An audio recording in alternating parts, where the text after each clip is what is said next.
Believe it or not, new Ronan's back, slicing through the noise with a culture attack. Pop culture, films, in the world we see. Deleted scenes, where the truth runs free. Take care, stay strong, we're breaking the mold. Be safe, stay healthy, let the story unfold. From watch parties, reviews to the news we spin. Deleted scenes, yeah, this is how we win. Take care, stay strong, we're breaking the mold. Be safe, stay healthy, let the story unfold. From watch parties, reviews to the news we spin. Deleted scenes, yeah, this is how we win.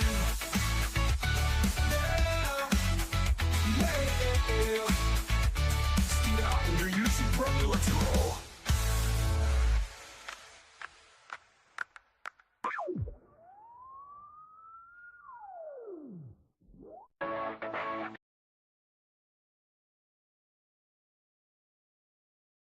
All right. Good evening, ladies and gentlemen out there in YouTube land. I am Deleted Scenes, human being, American, and YouTuber Ronan. And I would like to welcome you to tonight's episode of the Mystery Movie Night podcast. I hope that you all enjoyed the new theme song there. Thank you very much to Troy Pacelli for putting that together for me. As you see this evening, I am flying solo. Sin had some real life things to deal with that intruded. So, unfortunately, she couldn't see the movie this week or join me for the podcasts, but as well as Kyle Corwith off to cover, and of course Corey of Wokies Movies and Music, who are also unable to attend the film. So it's just me this week, guys. I do want to say hello to everyone currently joining us on X and Rumble. I can't see you, but I know that you're there. I'd like to say hello to Action Popcast. Good to see you as well.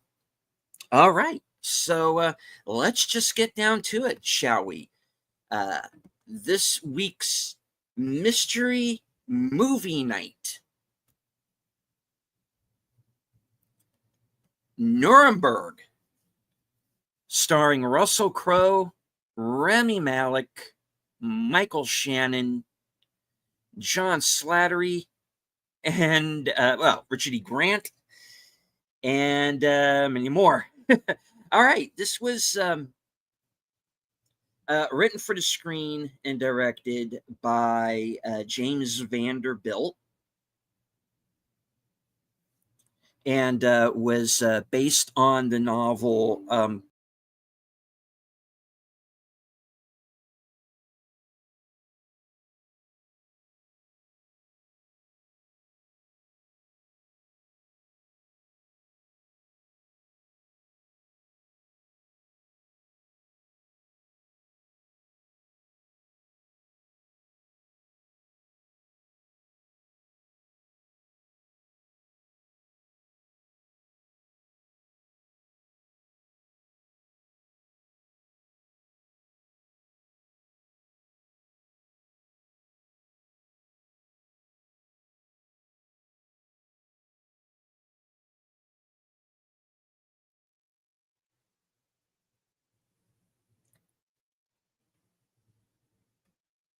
All right, I hope I am back.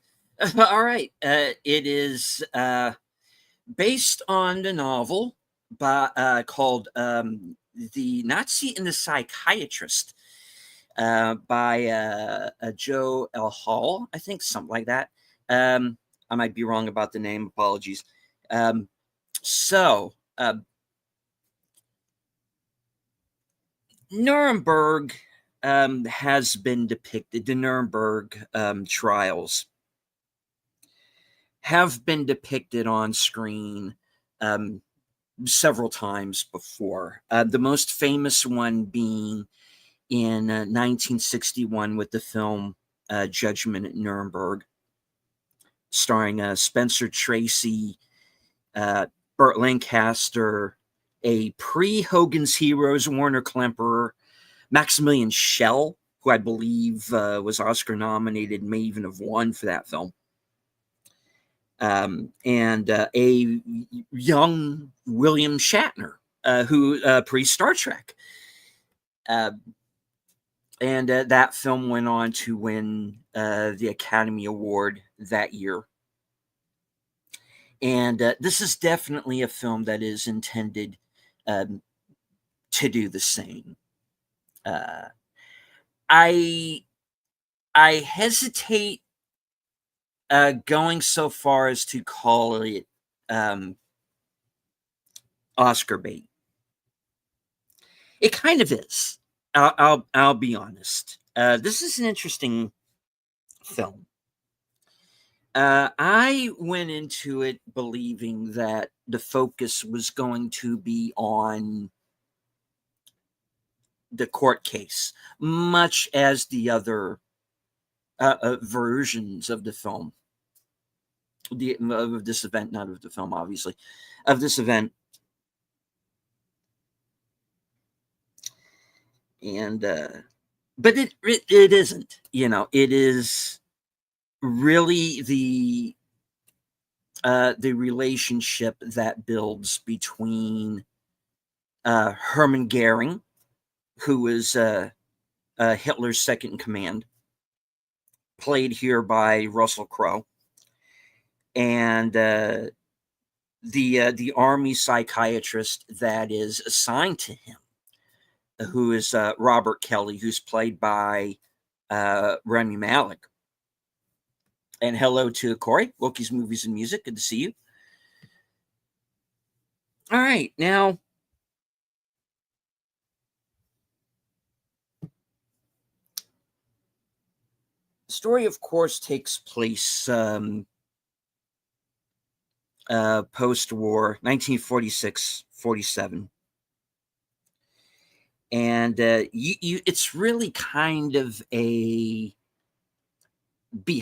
it's kind of a look behind the curtain of what went on behind the scenes. Most movies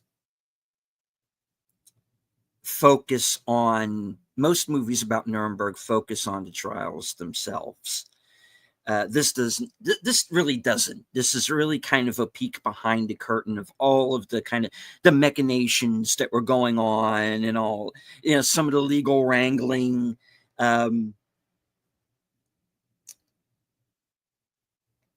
It's kind of a morality play in a lot of ways.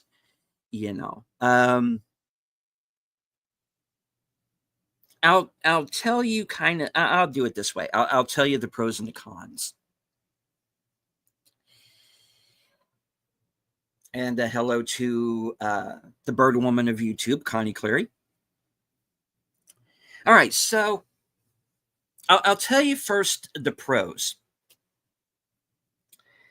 The acting in this movie is excellent around the board. For the most part, there were a couple of scenes I had issues with, but I'll get to that when I get to the content. Hello to Antiderivative Jill. All right, so like I said, the acting across the board, for the most part, it is pretty good. I would not be surprised if Russell Crowe got Oscar nominated. I think he certainly deserves it, even though he's playing a kind of really evil bastard. And the interesting thing about him is it's like he does not think he's the villain. Like most villains, they're the heroes of their own story. And that's definitely Goering. This guy who was kind of pompous, so overweight. And everybody's been hacking on Russell Crowe about his weight. It was for this film, folks. I'm telling you.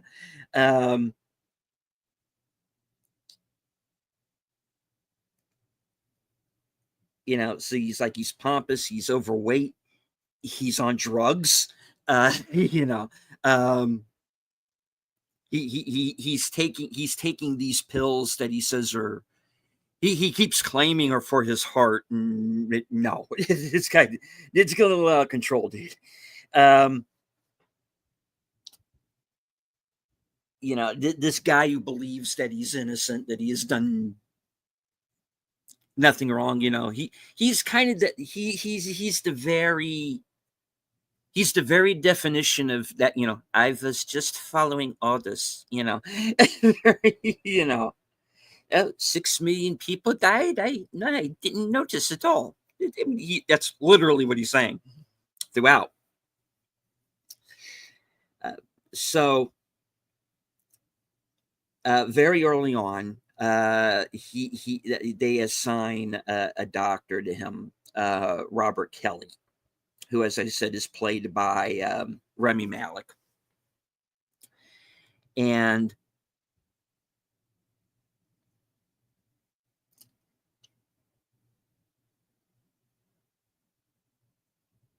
yeah, he kind of starts out not really realizing or understanding kind of what he's getting into the middle of. He's thrust into this situation with kind of very little information. So it's kind of like as he's catching up to the story, so are we. Because it begins. The film begins on the last day of the war. Goering is captured, and then we kind of cut a little later on to there's kind of a little time cut, and then that's when we meet Remy Malik's character, and also Leo Woodall, who was an actor I am not familiar with, but I'm definitely going to keep an eye out for him now because he's great in this. Who plays the translator who gets assigned to Kelly. So, there's these, though I don't know what I'm doing here. I don't know what I'm getting into. And there's a lot of that at first.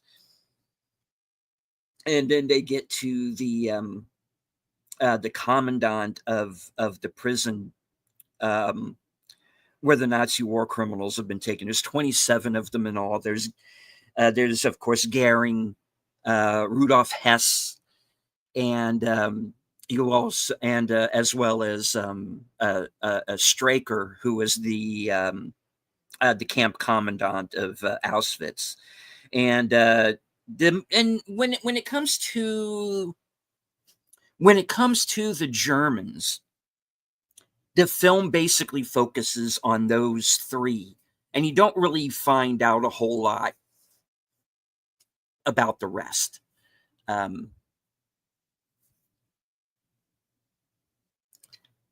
So that's you kind of to that point. The movie kind of expects you to kind of know who these guys are, kind of going in, and if you don't know, you're not going to find out from this movie, which is when I get to the cons, that'll explain some of the issues that I have. But it basically it focuses on those three in particular, and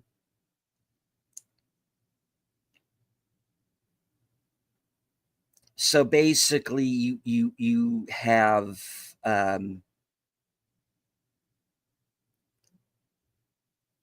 Kelly trying to psychologically get into the heads of these men and figure out what makes them tick. At least he thinks that's why he's there. When in actuality, the idea is to angle him into being kind of a spy, in effect, for the prosecution. The prosecution that's led by Robert Jackson, who's played here by Michael Shannon. And he's a guy who's angling towards being on the Supreme Court in the future. He's somebody whose name is being bandied about as being a possible justice in the future, and the way the movie portrays him is kind of interesting. I don't want to say that it plays him up like he's like grandstanding, like he's just trying to get the Supreme Court seat above all else. That's not really the case. He wants it. He wants to be on the court. But and he's not very quiet about it. But at the same time, he does realize that first thing is first. And he's got, quite quite a task ahead of him, which is to prosecute these 27, members of the the hierarchy of the Third Reich, which is a pretty daunting task, and he's assigned this a British prosecutor. That's Richard E. Grant's character, who I've never seen depicted in any previous version of the Nuremberg trial. So that was kind of interesting. That we're kind of getting introduced to these people who are supposed to be historical figures, people who are really there, and we're kind of in this movie you're kind of introduced to some new people. Like I said, the British prosecutor I personally didn't know about, so he's a pretty interesting character. And there's also Remy Malek's character was someone that I was not aware of.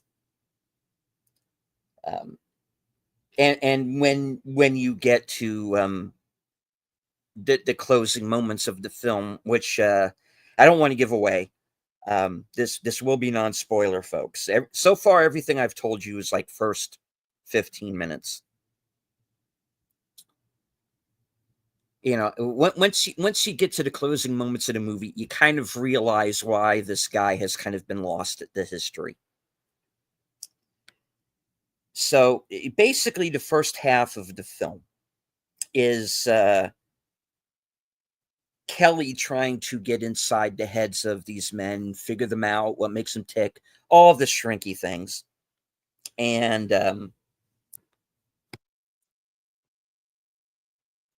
meanwhile, that you have the parallel storyline of Jackson preparing for the trial. And you're kind of finding out that everybody on both sides kind of has their own agenda, for the lack of a better term. And that kind of, and everybody in this movie kind of has their Achilles heel, so to speak, that kind of gets in the way of things. Jackson's ambition, Kelly basically deciding that he's going to write a book about this, for his own kind of self-aggrandizement. You have the young translator, Leo Woodall's character, who will do anything to see Straker swing at the end of a rope. And he's got a pretty good reason why he wants to see that happen. You have John Slattery's character, who is like I said, the commandant of the prison, and being this very militaristic, rigid, almost to the point to where he's kind of getting in the way of certain things. He's not seeing. He's so laser focused on this one thing that he's not seeing the bigger picture. Um, so kind of everybody in this movie kind of has their faults, and then you get into the Nazis, and they're a whole other can of worms, guys, really. And you kind of you do see them for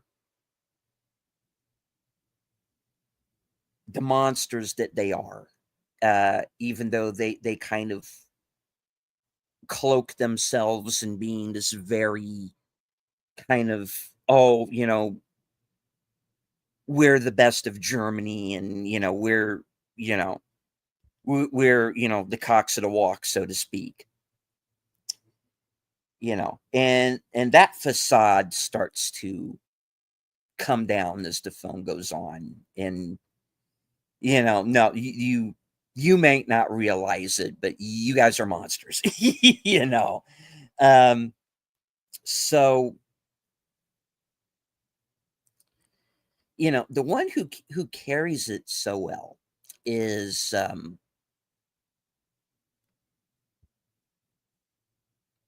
Russell Crowe's character, because Garen, because he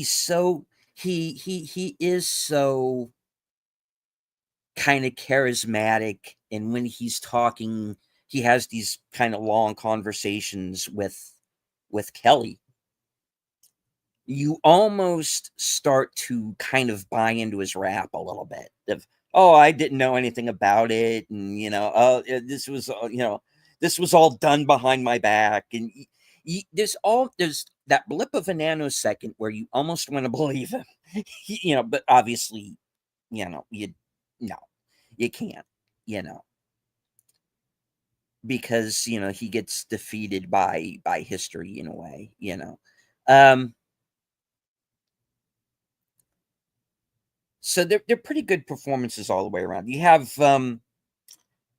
have Rudolph Hess, and he's pretending to be an amnesiac, even though he gives himself away like right away. But he pretends, oh, I don't remember any of this. I got popped on the noggin. I don't remember a thing. you know and that's his way of trying to skate out of it. You got one character that's trying to, hey, I had nothing to do with this, and and they all have their versions of, I had nothing to do with it.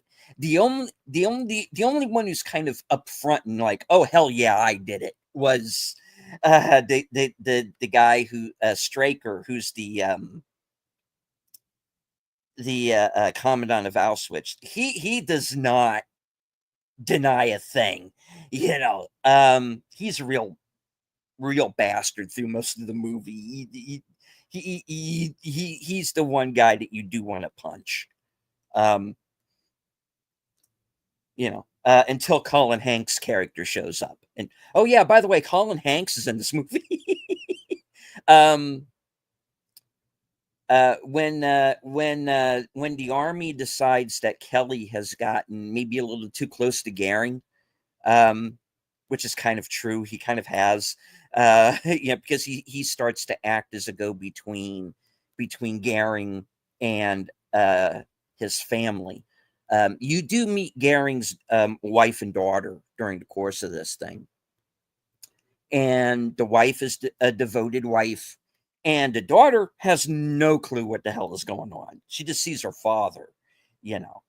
Um, she has no idea what her dad is being accused of or what he's responsible for. She just sees her dad. She's a regular kid. She's just, you know, a pawn in this whole thing. So,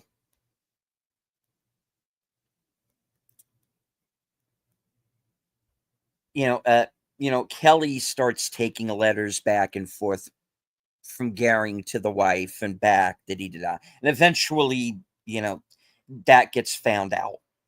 And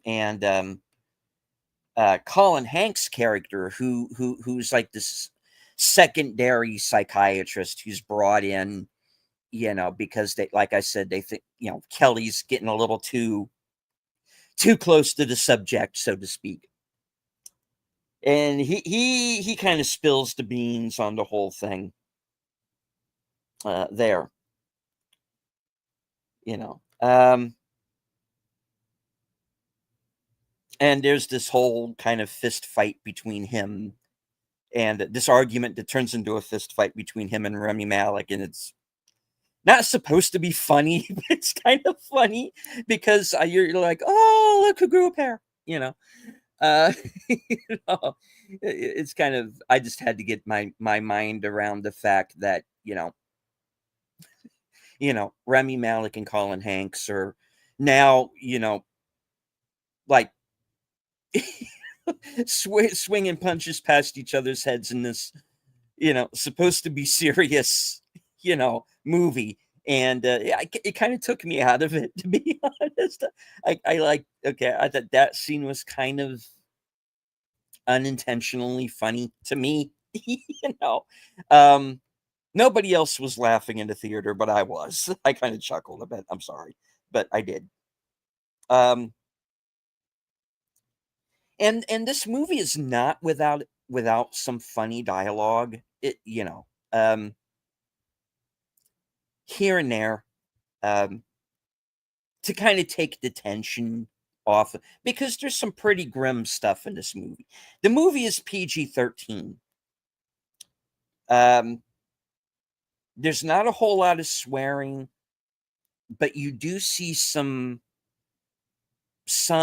graphic imagery from the Holocaust, from the camps, and that really does drive home very quickly, because they don't hang on. You see some film from the time, and they don't hang on it,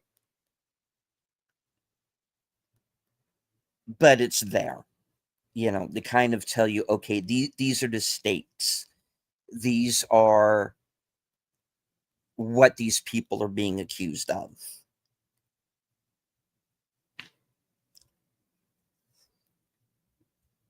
So I would have to say, yes, while the movie is PG-13, and they obviously want as many people to see it as possible, do not bring very young children.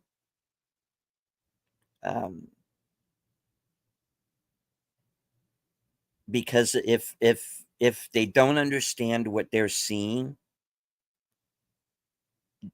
they're going to be very scared. They're going to get scared, and it's because it's some obviously very disturbing stuff. I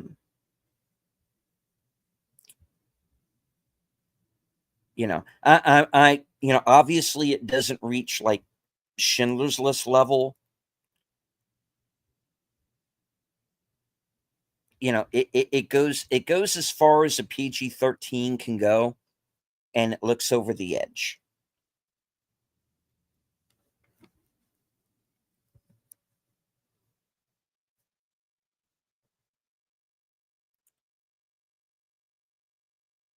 So be prepared. It's in the second half of the film. It does have an interesting structure to it. The movie is about 2 hours, and I think around 28 minutes. I could be wrong. It's in that 2 hour, 20-minute plus range, and it's just under 2.5 hours.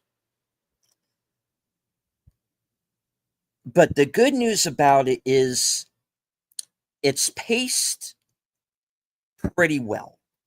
It's, even though it's not an action film, it's shot and it's paced like it's an action film. it moves pretty quickly. It's not it's not a boring film. There wasn't a time where I was thinking, can we speed this up? You know, I you're half I was halfway through the movie before I even checked to see what time it was. That's how engrossing it is. And so, and kind of the way that it's paced is that you have the lead up to the trial, and you get like I said, these kind of series of conversations between Kelly and Gehring, and then you also see what the legal team is having to deal with at the same time. And that's the first half of the movie. And then the second half of the movie is when the trial begins. And this is something that is, I think, a bit of, to me, a bit of a con, is you don't see as much of the trial as you think you're going to. You know, you don't see anybody who's a survivor of the camps testifying. You don't see, the only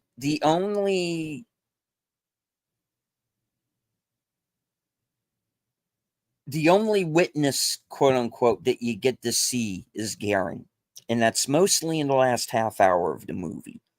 So, if I personally had any issue, one of them would be, you don't see enough of the trial itself.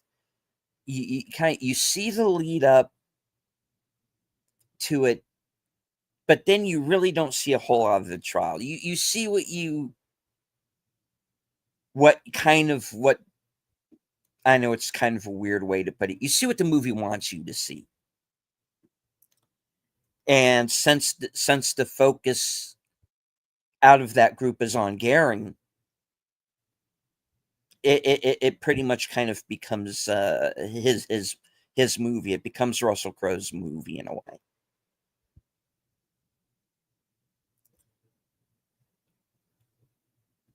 Which is good because he brings his A game to it. They all do. Um,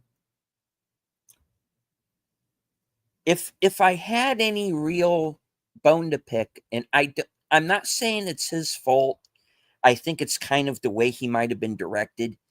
Is when Remy Malik has his kind of quiet moments, which is like about 85-90% of this movie. It's very conversational. There's a good rhythm to it. You're with him. But when he needs to have an emotional outburst, I think there's a couple of scenes towards the end of the movie where I think he kind of overcooks it a bit. And that's my own. Otherwise, I really have no problem. And I'm thinking it was, like I said, I'm thinking it's just the way he was directed at those, two particular moments. But there's there's a point. There was one time where it's like, okay, all right, yeah, take it down a notch, guy. Uh, but other than that, um, everybody's good. They're spot on. Um, the acting is good. Um,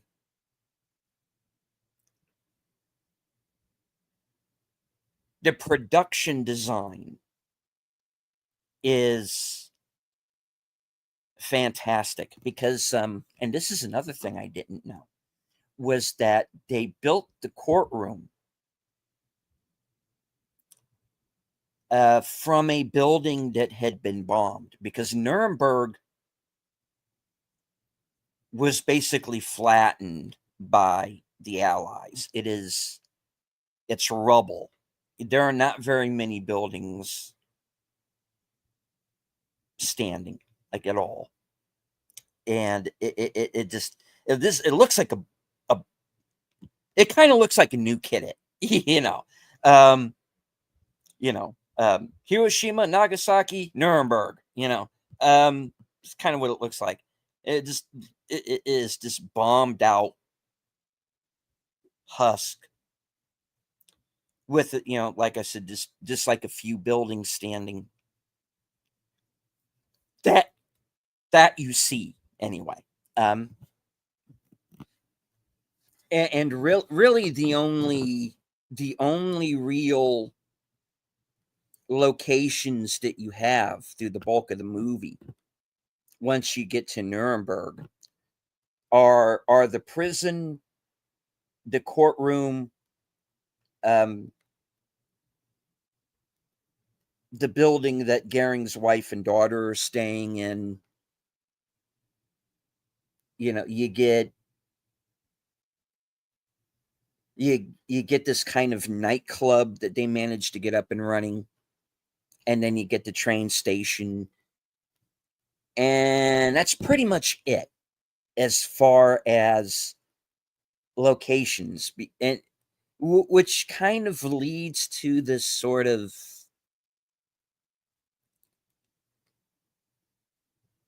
very claustrophobic, even though you get these grand sweeping wide shots, it still at the same time feels like the walls are closing in on you, no matter kind of where you are, because everybody is under such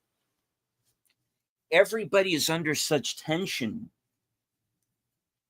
and stress throughout. It's really very palpable, and you do feel it.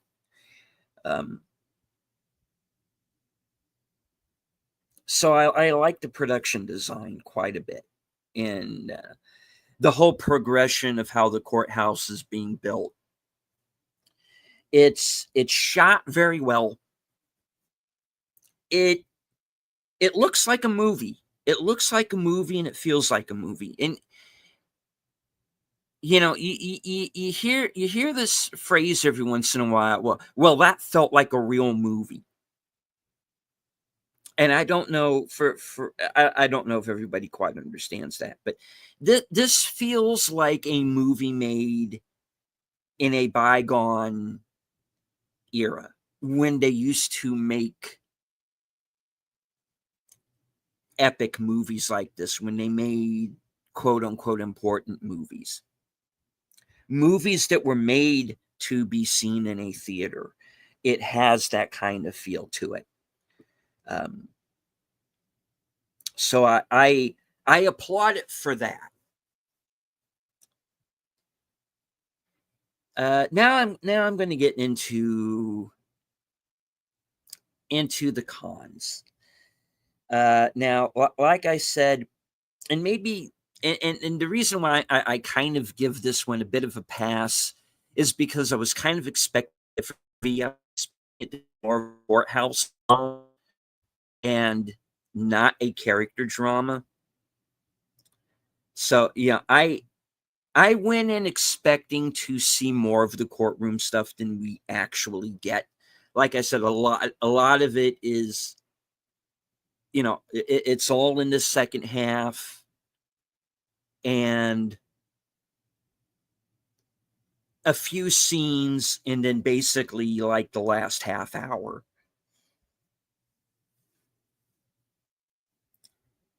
But that's really kind of it. So I was expecting, to learn more there.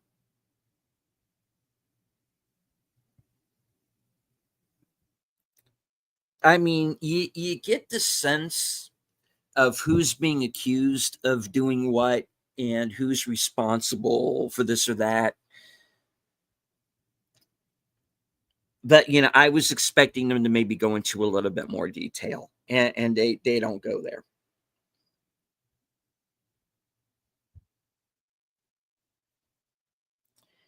Uh, Another con, like I said, I do think Remy Malik has a couple of scenes towards the end where I think he kind of overcooks it. But like I said, again, that could be just the way he was directed in those scenes. Otherwise, he's great. Um,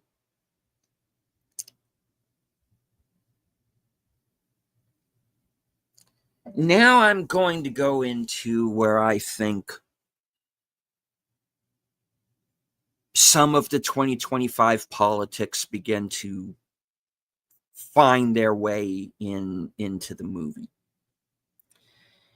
Now, when they are discussing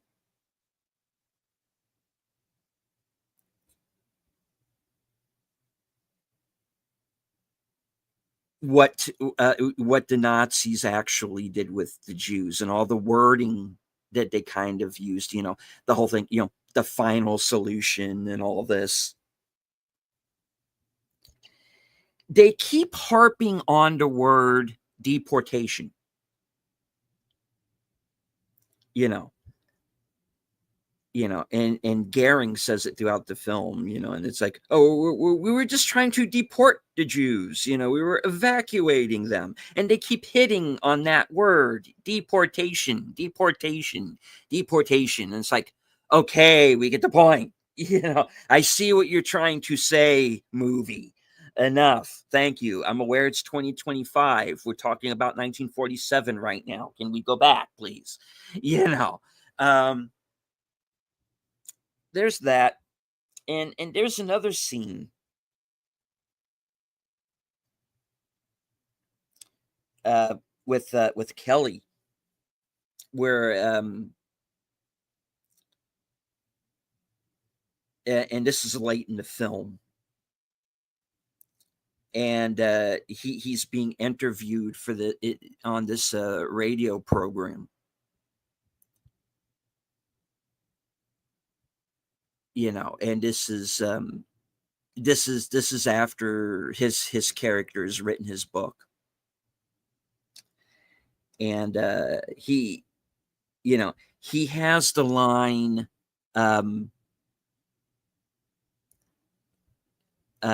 kind of paraphrasing here, that you know there would be a group like the Nazis that would come back in the future, and they're not going to be wearing uniforms. They're going to be wearing suits and ties. And they're not going to look like villains. They're going to look just like us. Like, yeah, okay. I know Hollywood, who you're talking about when you say something like that. But then what kind of saves that scene for me is when he's being kind of he gets thrown off of this radio show, and the guy says to him, you're not going to sell your book by shitting on the country.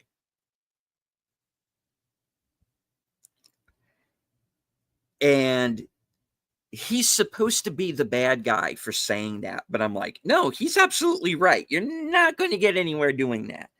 So it's like it's this weird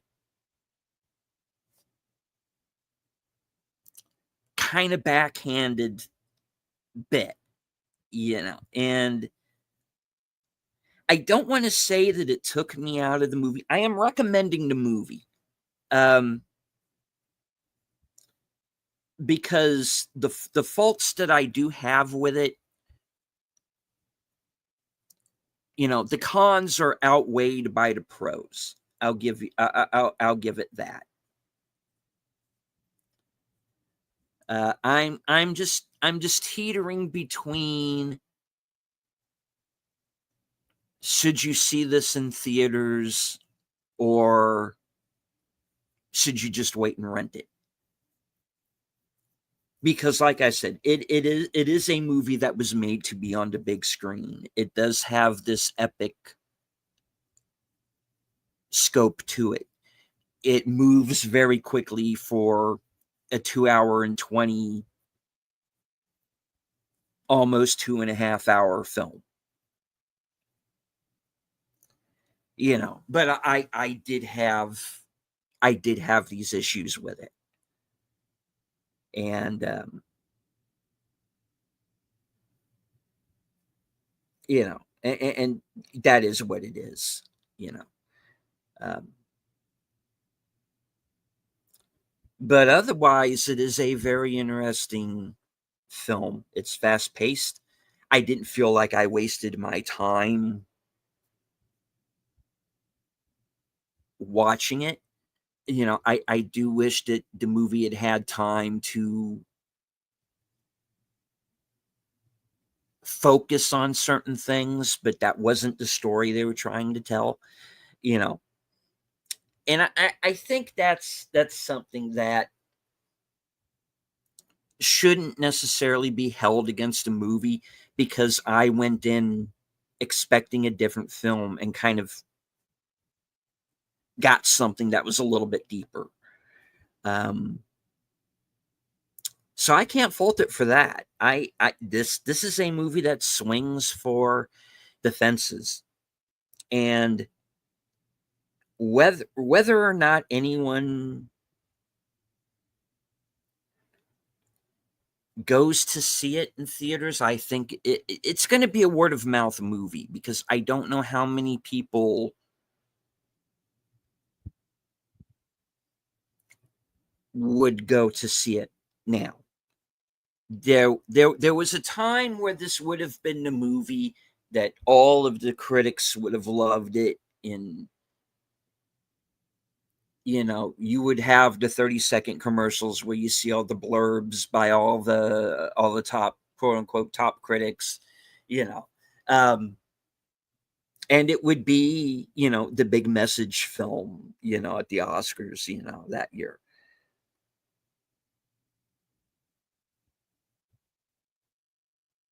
You know. Yeah, so it is what it is. Like I said, I'm recommending the movie. I'm just saying that there's a half star that could go, kind of either way. So for right now, let's just say I'm saying like a 3.25. But that could go up or it could go down. I might need a second viewing. Um, but if it sounds interesting to you and you can pay for the ticket price, go check it out and decide for yourself. I'm not telling anybody to not see this movie. Um, I am recommending it. Uh, it's not without its issues, but it's not a bad film, and it's a good character study of Gehring and of Kelly. Um, the acting's fine. Technically, it's very well done. It looks great. It looks like a movie. It looks like it was done with care. So yeah, I am recommending Nuremberg. Uh, I don't know if it's going to be in my top 10 at the end of the year or anything. We'll see how the rest of the year goes. But I can very easily see this movie making my honorable mentions. We'll see. Um, all right. So those are my thoughts on the mystery movie of the of this week, which is Nuremberg. Some people have joined us in the chat. I do want to say hello to them very quick. Usarn G.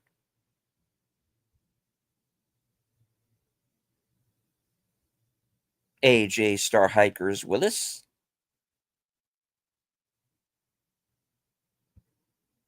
John Doe Juggalo.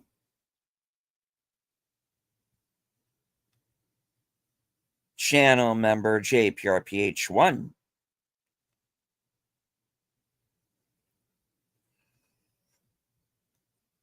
Let's see. I don't want to miss anybody. I think that was everyone in the live chat.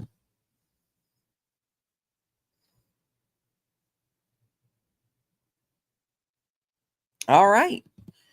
So as I said, there have been many films uh, based on the Nuremberg trials.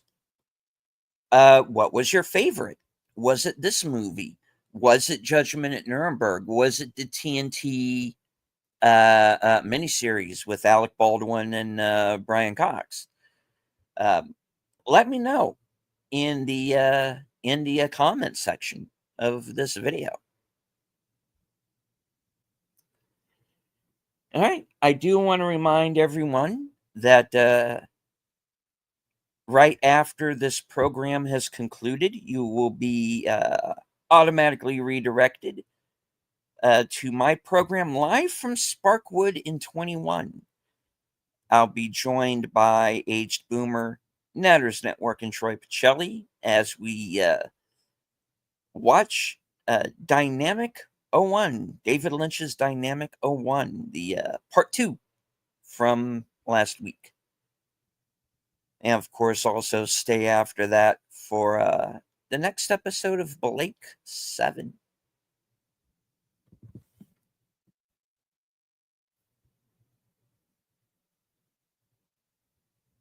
All right.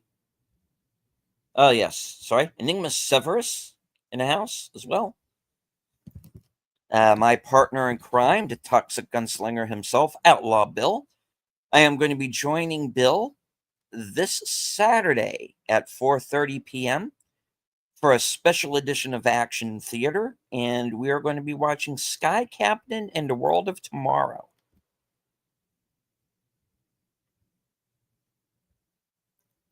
Yes, I'm sorry, Bill. Yeah, I didn't mean to bypass you.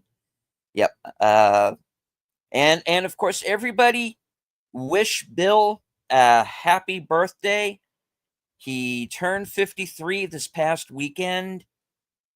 So send him your best wishes, and if you are not yet subscribed to his channel, please do so. All right. So that is the show for tonight. I want to thank everybody who was here in the chat: Corey and Bill, Connie, JP, John Doe Juggalo, Usarn G, JPRPH1, Enigma Severus, Action Popcast, Anti-Derivative Jill,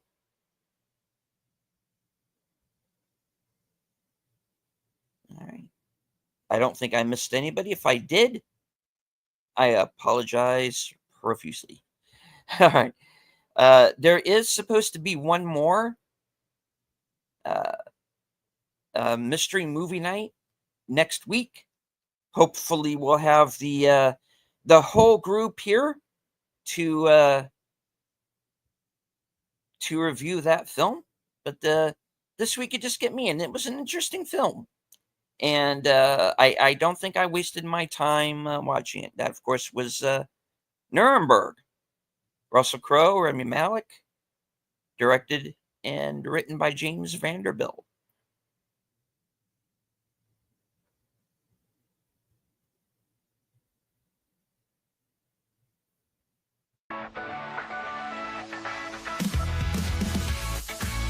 We want to thank everyone currently following along on X and Rumble.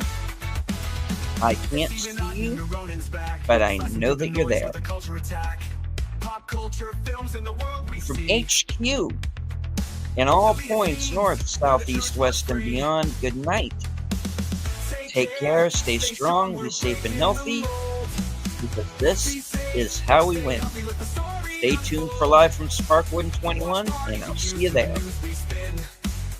Deleted scenes, yeah, this is how we win. Stay care, stay strong, we're breaking the mold.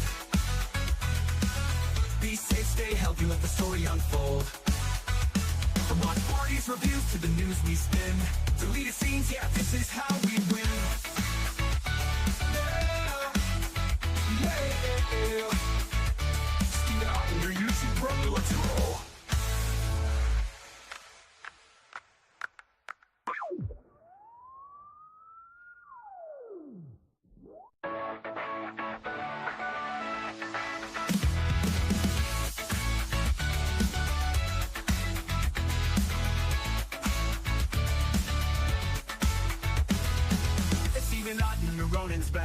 slicing through the noise with a culture attack.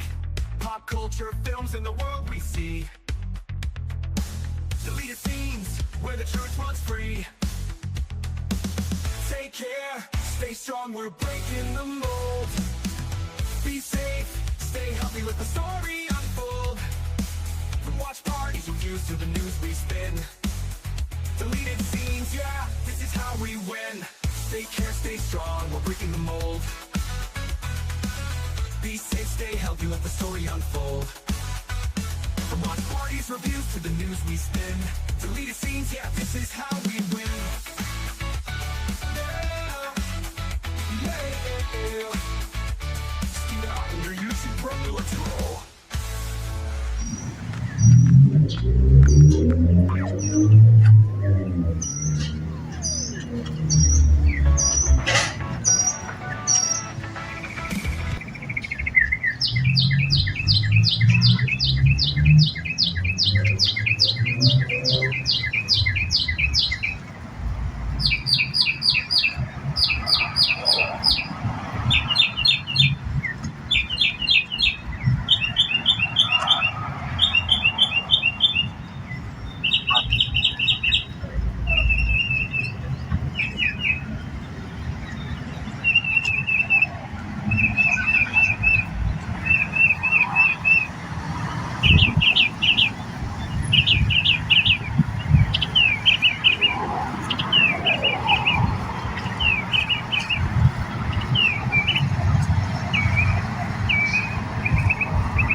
That's all, folks.